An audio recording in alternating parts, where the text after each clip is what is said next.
महाराष्ट्र राज्याचे आपत्ती व्यवस्थापन मंत्री गिरीश महाजन यांनी एक महत्त्वाची सूचना ज्या आपल्या राज्यातील 26 जिल्ह्यांना दिलेली आहे, ज्यामध्ये उन्हाची लाट जी आहे ती मोठ्या प्रमाणात वाढलेली आहे आणि त्यामुळेच या सर्व जिल्ह्यांमध्ये लोकांनी काळजी घ्यावी अशा प्रकारची माहिती त्यांनी दिलेली आहे। आपण आता पुण्यात जरी बघितलं तर पुण्यात सुद्धा मोठ्या प्रमाणात तापमान जे आहे तर ते वाढलेलं आहे आणि त्यामुळेच जर गरज असेल तरच घराबाहेर पडा असं आवाहन गिरीश महाजन यांनी केलेलं आहे। खरं तर राज्यातील जवळपास सर्वच जिल्ह्यांमध्ये मोठ्या प्रमाणात उष्णता वाढलेली आपल्याला बघायला मिळते आणि त्यामुळेच हवामान विभागाकडून आगामी काळासाठी इशारा देण्यात आलेला आहे आणि हवामान विभागाकडून अनेक जिल्ह्यांना उष्णतेच्या लाटेचा इशारा सुद्धा देण्यात आलेला आहे। यामध्ये प्रामुख्याने शुक्रवारचा दिवस म्हणजे 17 एप्रिल आजचा दिवस राज्यासाठी महत्त्वाचा आहे, कारण हवामान विभागाकडून राज्यातील 23 जिल्ह्यांना उष्णतेच्या लाटेचा इशारा देण्यात आलेला आहे। तर यामध्येच अधिकची माहिती देण्यासाठी आपत्ती व्यवस्थापन मंत्री गिरीश महाजन यांनी राज्यातील सर्व नागरिकांना आवाहन केलं होतं की गरज असेल तरच घराबाहेर पडा। यामध्ये तब्बल 23 जिल्ह्यांना उष्णतेच्या लाटेचा इशारा दिलेला आहे। तर हे कोणकोणते जिल्हे आहेत ते सुद्धा जाणून घेणार आहोत।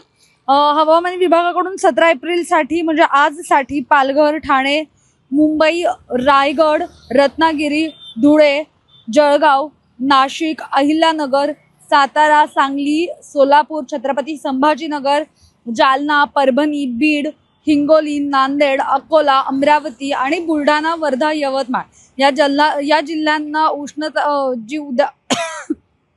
उष्णता आहे तर या उष्णतेच्या लाटेचा इशारा देण्यात आलेला आहे। याशिवाय इतर ठिकाणी सुद्धा वातावरण हे तापलेलं राहणार आहे, त्यामुळे दुपारच्या वेळी म्हणजे 1 ते 4 या वेळेत नागरिकांनी बाहेर पडू नये असं आवाहन मंत्री गिरीश महाजन यांनी केलेलं होतं। या सगळ्यामध्ये खरं तर जे उष्णतेची लाट आहे तर त्यासाठी एक तापमान असतं, जसं की 45 अंश सेल्सिअसच्या पुढे जर तापमान गेलं तर डिक्लेअर करता येतं की उष्णतेची लाट आहे। मात्र पुणे शहरात आता सध्या ती परिस्थिती नाहीये। पुणे शहरातलं तापमान जे आहे तर ते सध्या 37 अंश सेल्सिअस आहे। यापूर्वी सर्वात उच्चांक म्हणजे 41 अंश सेल्सिअस नोंदवलेलं गेलं होतं पुण्यातील धानोरी परिसरामध्ये। मात्र त्यानंतर आता जर आपण पाहिलं तर तापमान वाढलेलं आहे, मात्र इतक्या प्रमाणात नाहीये।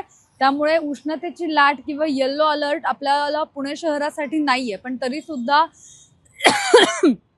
1 ते 4 या वेळेमध्ये जर गरज असेल तरच बाहेर पडा, कारण की उष्णता जी आहे ती मोठ्या प्रमाणात आहे आणि यासोबतच लहान मुलं असतील किंवा ज्येष्ठ नागरिक असतील तर त्यांनी तर बाहेर पडूच नाही या वेळेत असं सांगण्यात येत आहे आणि जास्तीत जास्त पाणी पिण्याचा प्रयत्न करा आणि या सगळ्या उष्णतेच्या लाटेपासून वाचण्यासाठी जास्तीत जास्त घरात राहण्याचं आवाहन जे आहे तर ते राज्य सरकारकडून करण्यात आलेलं आहे। कॅमेरा पर्सन अजय गंगुडेसह मी मोना यनपुरे, सिविक मिरर, पुणे।